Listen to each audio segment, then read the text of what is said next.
Le guide des égarés de Maïmonide, troisième partie, chapitre 50, suite. Si l'on énumère toutes les tribus des Séhirites et si on donne leur généalogie individuelle, ce n'est qu'à cause d'un seul commandement. C'est que Dieu a ordonné particulièrement d'exterminer la race d'Amalek. Amalek n'était autre que le fils d'Éliphas, que celui-ci eut de Timna, sœur de Lotan. Mais Dieu n'avait pas ordonné de tuer les autres fils d'Ésaü. Or, Ésaü, s'étant allié avec les Séhirites, comme le dit clairement l'Écriture, eut des enfants de cette race.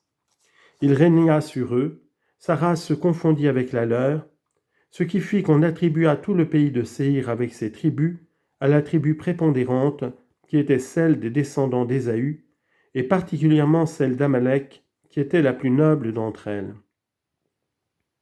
Si donc on n'avait pas désigné toutes ces familles en détail, elles auraient pu être tuées par erreur.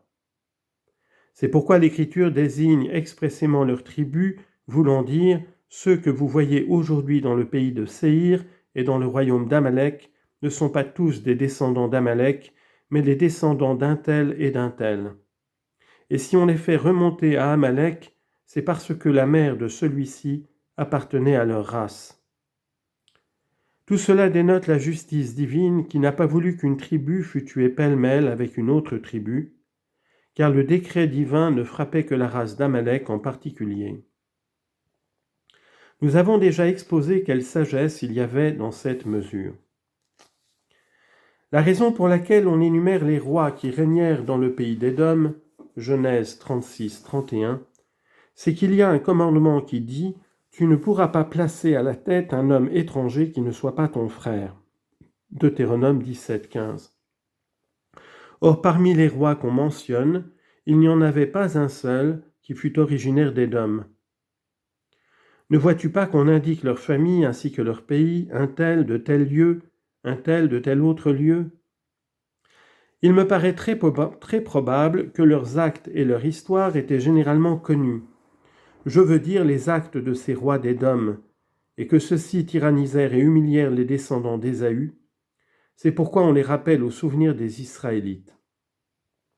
C'est comme si on eût dit « Tirez un avertissement de vos frères, les descendants d'Ésaü, qui avaient pour roi un tel ou un tel, dont les actes étaient alors bien connus. Car jamais un homme de race étrangère n'a régné sur une nation sans exercer sur elle une tyrannie plus ou moins grande. En somme, ce que je t'ai dit de l'intervalle qui nous sépare aujourd'hui des usages religieux des Sabiens peut aussi s'appliquer à l'histoire de ces temps qui nous est aujourd'hui inconnue. Car si nous la connaissons, et si les événements arrivés dans ces temps-là nous étaient connus, nous comprendrions à l'égard de nombreux détails le motif qui les a fait mentionner dans le Pentateuque. Ce qu'il faut encore bien comprendre, c'est qu'on ne considère pas les relations écrites au même point de vue que les événements dont on est témoin. Car dans ces derniers, il y a certains détails ayant des suites nécessaires qu'on ne peut rapporter sans prolixité.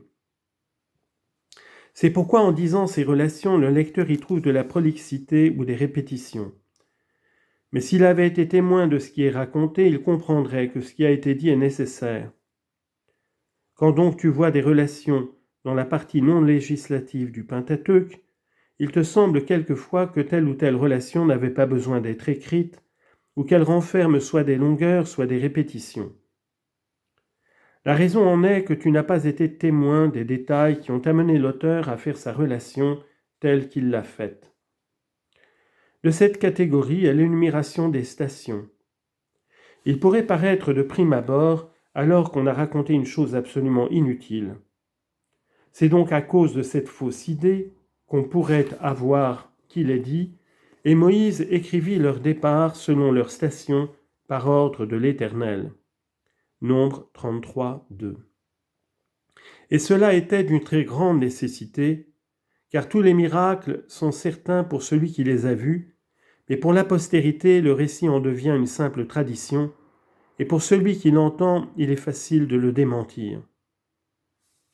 On sait qu'il est impossible et inimaginable qu'un miracle soit certifié et constaté par tous les hommes dans le cours des siècles.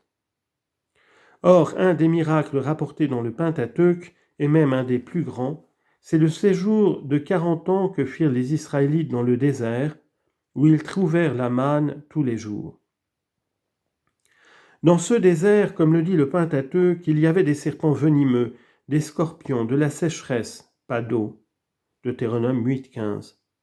C'étaient des dieux très éloignés d'un pays cultivé et qui ne convenaient pas à la nature de l'homme, un lieu impropre aux semences où il n'y avait ni figuier, ni vigne, ni grenadier.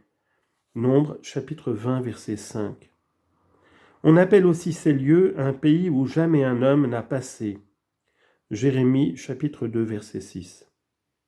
Et le texte du Pentateuque dit « Vous ne mangiez pas de pain, et vous ne buviez ni vin, ni boisson forte. » Deutéronome 29, 5. Tous ces miracles étaient manifestes et visibles. Or Dieu savait que dans l'avenir, il arriverait à ces miracles ce qui arrive aux traditions, et qu'on penserait qu'il séjournait dans un désert voisin des lieux habités, où l'homme peut séjourner, et semblable à ces déserts qu'habitent aujourd'hui les Arabes, ou que c'étaient des lieux où l'on peut labourer et moissonner, ou se nourrir de quelques plantes qui s'y trouvaient, ou qu'il était dans la nature de la manne de tomber continuellement dans ces lieux, ou qu'il y avait dans ces lieux des citernes avec de l'eau. C'est pourquoi, pour lever tous ces doutes, le récit de tous ces miracles a été confirmé par l'énumération de ces stations, afin que les générations futures les vissent et reconnussent la grandeur du miracle par lequel l'espèce humaine a pu séjourner dans ces lieux pendant 40 ans.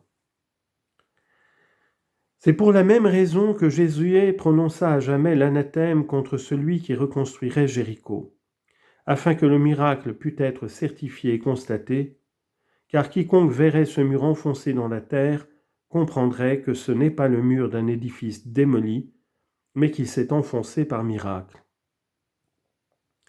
De même, lorsqu'on dit « par l'ordre de l'Éternel il campait, et par l'ordre de l'Éternel il partait », Nombre chapitre 9 verset 20, cela pouvait suffire pour la relation. Et il pourrait paraître au premier abord que tout ce qui est dit ensuite sur le même sujet n'est qu'une prolixité inutile, comme par exemple ces mots « et lorsque la nuée s'arrêtait longtemps » verset 19. Quelquefois la nuée restait, verset 21, ou bien 2 jours, verset 22. Je vais te faire connaître ce qui a motivé tous ces détails.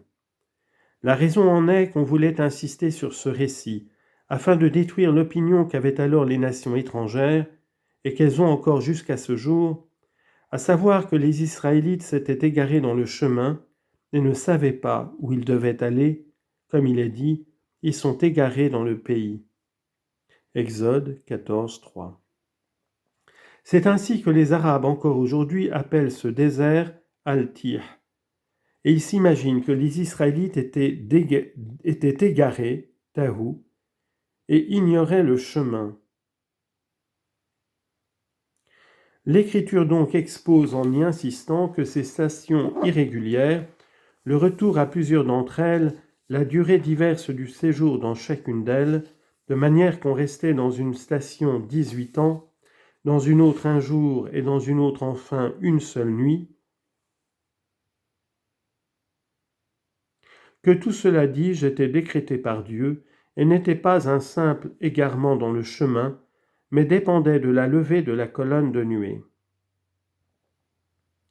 C'est pourquoi on donne tous ces détails, après avoir déclaré dans le Pentateuque que cet intervalle de chemin était court, bien connu, fréquenté et nullement ignoré. Je veux parler de l'intervalle entre l'Horeb, où il s'était rendu avec intention, selon ce que Dieu leur avait ordonné, vous adorerez près de cette montagne. Exode chapitre 3, verset 12. Et Kadesh Barnéa, où commence la terre habitée, comme le dit l'Écriture, nous voici à Kadesh, ville à l'extrémité de ton territoire. Nombre chapitre 20, verset 16. Cet intervalle se parcourt en 11 jours, comme il est dit, il y a 11 journées de l'Horeb par le chemin du mont Séhir jusqu'à Kadesh Barnéa. Deutéronome chapitre 1, verset 2. Ce n'est donc pas un chemin dans lequel on puisse errer 40 ans, et il ne faut attribuer cela qu'aux causes expressément écrites dans le Pentateuque. C'est ainsi que chaque fois que tu ignores la raison pour laquelle une histoire quelconque a été racontée dans le Pentateuque, il y avait pour cela un motif grave, et à tout cela encore peut s'appliquer ce principe que les docteurs nous ont fait remarquer, car ce n'est pas une chose vaine de votre part, Deutéronome 32, 47, et si elle est vaine, c'est de votre part.